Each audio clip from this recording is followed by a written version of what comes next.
Halo Re, selamat datang di Rekomentar. Kalau kalian nonton ini pas masih masa di rumah aja, tetap sabar, tetap semangat, sama yang paling penting, tetap jaga kesehatan ya. Tapi kelihatannya nih udah mulai banyak yang mati gaya nih di rumah. Atau mungkin mau sekalian nyari HP baru buat nemenin kalian lebaran. Nah mungkin HP ini bisa jadi salah satu solusinya nih. Ini dia, Samsung Galaxy M31. Gimana? Rekomendasi nggak sih? Langsung aja deh. Gue David dari Rekomentar. Ini dia review lengkap komentar untuk Samsung Galaxy M31.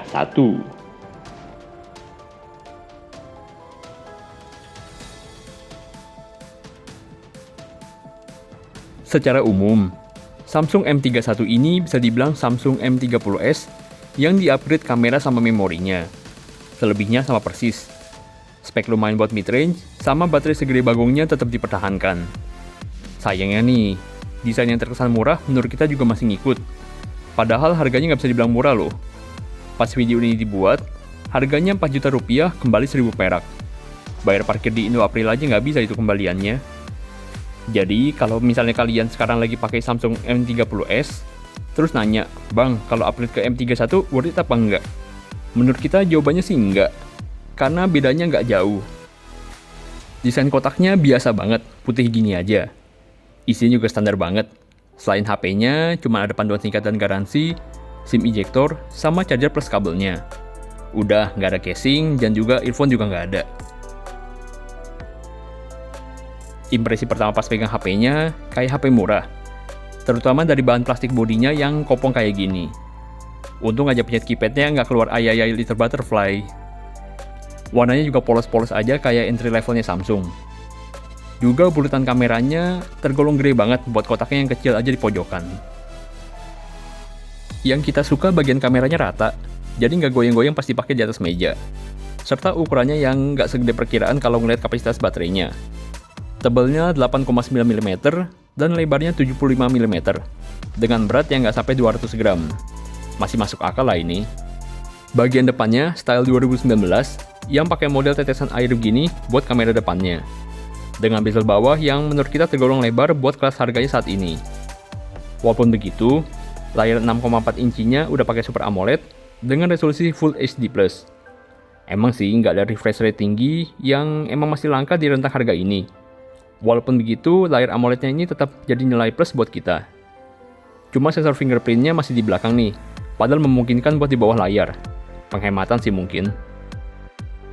Selebihnya standar. Bagian atas ada mikrofon, sebelah kanan ada tombol volume dan tombol power yang agak mendelep. Di bagian bawah ada speaker, mic, port USB Type-C, sama masih ada headphone jack. Sementara di sisi kiri ada SIM tray yang pakai triple slot, jadi bisa maksimal 2 SIM card plus 1 memory card eksternal sekaligus. Tapi ingat kata mama, jangan lihat luarnya aja. Apalagi lihat foto doang, bisa menipu bos. Chipsetnya pakai Exynos 9611, yang jadi unggulan Exynos di kelas menengah. RAM 6GB dan memori internal 128GB cukup lah hitungannya. Nah, nomor 4 alias baterainya akan membuat Anda tercengang. 6000 mAh. Cuma Samsung M30s saudaranya, sama ROG Phone 2 yang kapasitas baterainya setara untuk smartphone yang masuk resmi di Indonesia. Selebihnya mah lewat. Efeknya apa?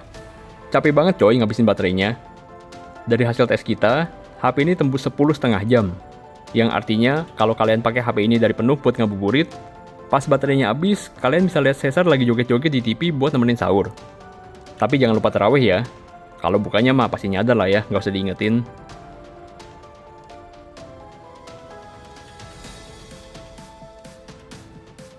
Bisa awet gitu.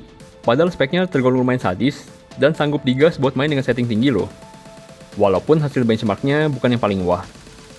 Dipakai main game populer, udah ajib. Buat boba kayak Mobile Legends, bisa grafik ultra dengan high frame rate. Kalau kalian senang nembak-nembak tapi jadian kagak, sekelas CODM bisa maksimal di high-high.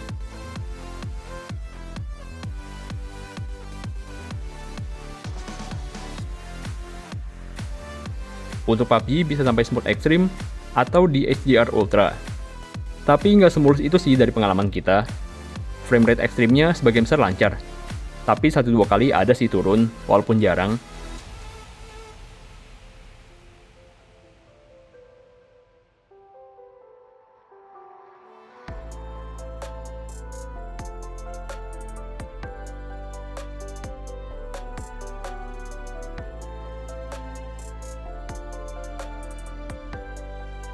Grafik HDR-nya sih terlalu maksain, nggak recommended menurut kita. Tapi seenggaknya ada pilihan lah kalau misalnya emang mau.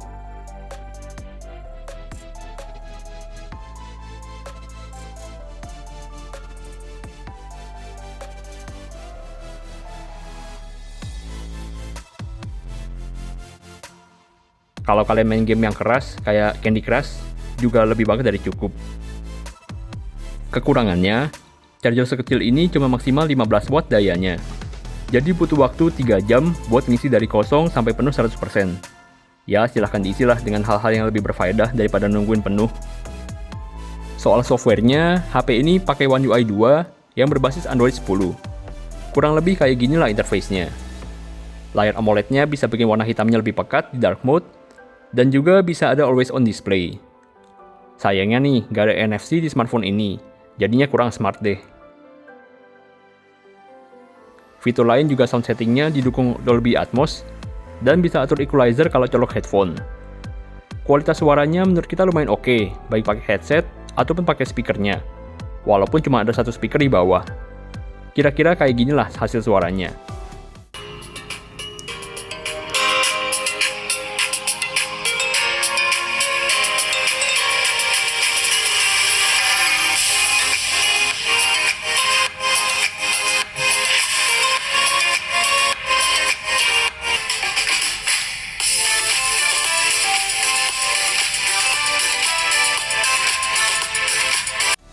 Yang nggak kalah penting juga kameranya, yang upgrade-nya bisa dibilang paling signifikan dibanding pendahulunya.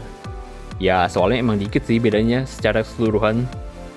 Selain kamera utama yang ditingkatkan jadi 64 megapiksel, seri ini juga nambah kamera makro 5 megapiksel. Jadi totalnya ada 4 kamera belakang, dari sebelumnya cuma ada 3. Dengan kamera ultrawide 8 megapiksel, sama depth sensor 5 megapiksel yang tetap sama. Kamera depan juga ditingkatkan fitur serta resolusinya jadi 32 megapiksel. Buat kamera utamanya, menurut kita hasilnya nggak seimpresif spesifikasinya. Detail sama dynamic range-nya so-so aja. Tapi kali ini saturasi warnanya nggak setinggi settingan kamera Samsung biasanya. Zoom-nya bisa maksimal sampai 8 kali, tapi jangan berharap banyak ya sama hasilnya.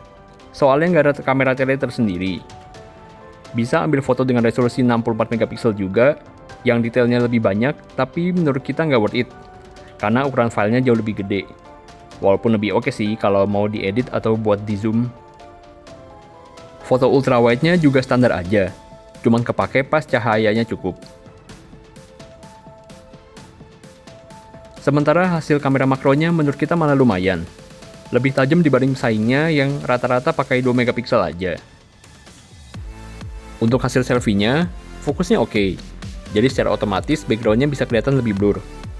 Ada juga pilihan buat ngambil fotonya sedikit lebih lebar, biar muat agak ramean. Sama buat selfie portrait-nya, edge detection-nya menurut kita kurang. Kalau buat gue yang seneng rambutnya agak berantakan, langsung dilibas aja gitu ujung rambutnya. Bahkan kayak kacamata gini aja bisa kepotong. Mungkin beda kali ya pendapatnya kalau yang suka rambutnya rapi klimis. Itu tadi kalau kondisi terang. Kalau minim cahaya, makin susah diandelin kameranya. Hasilnya banyak noise, dan sulitlah buat zoom atau ultrawide.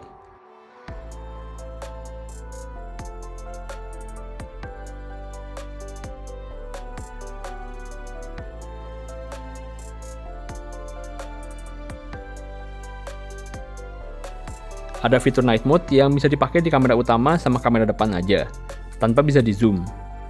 Lumayan ngebantu untuk kamera belakangnya, tapi nggak ngaruh buat kamera depannya.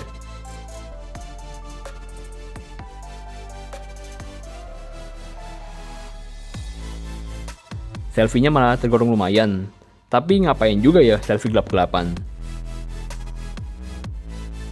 Kamera belakang bisa merekam sampai 4K di 30 fps.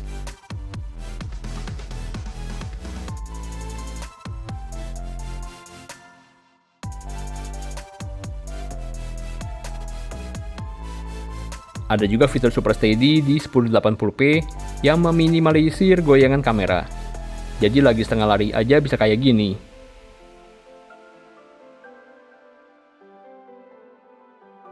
Yang keren kamera selfie-nya bisa rekam video sampai 4K loh. sementara ini kalau hasil selfie video di 1080p kira-kira kayak gini. Ini beauty-nya dimatiin semua. Oke lah, warnanya cuma mendung sih langitnya. Ini langitnya segini kira-kira. Di kondisi minim cahaya, hasil videonya kurang lebih setara lah sama hasil fotonya.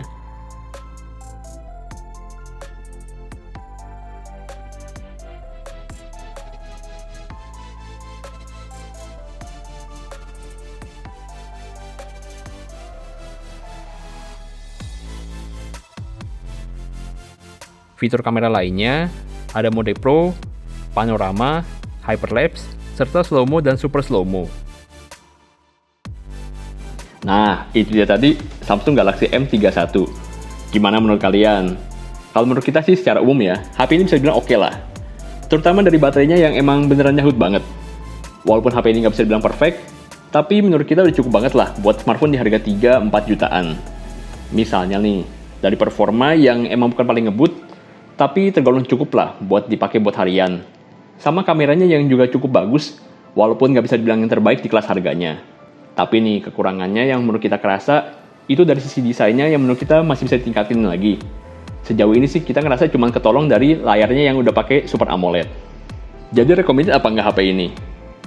Kalau kalian punya budget 4 juta buat beli HP baru, dan prioritasnya nyari yang baterainya super gede, HP ini jelas recommended banget. Apalagi kalau kalian mesti nyari yang layarnya udah pakai Super AMOLED, atau brandnya wajib dari Samsung. Jelas Samsung Galaxy M31 ini layak banget buat kalian pertimbangkan. Tapi tetap saran kita, hitung dulu budgetnya matang-matang, soalnya situasi masih belum kondusif. Tapi kalau emang benar masih ada sisa, dan bisa dipakai buat beli yang baru, kenapa enggak kan? Atau kalau misalnya masih bingung, cek aja deh di rekomentar.com buat dapat rekomendasi yang sesuai dengan budget sama kebutuhan kalian. Oke, mungkin segini dulu deh review kali ini. Kita mau dengar pendapat kalian tentang HP ini kayak gimana. Langsung aja deh komen-komen di bawah. Silahkan juga like dan subscribe kalau misalnya dirasa bermanfaat. Sampai jumpa di video selanjutnya. Stay safe dan see you.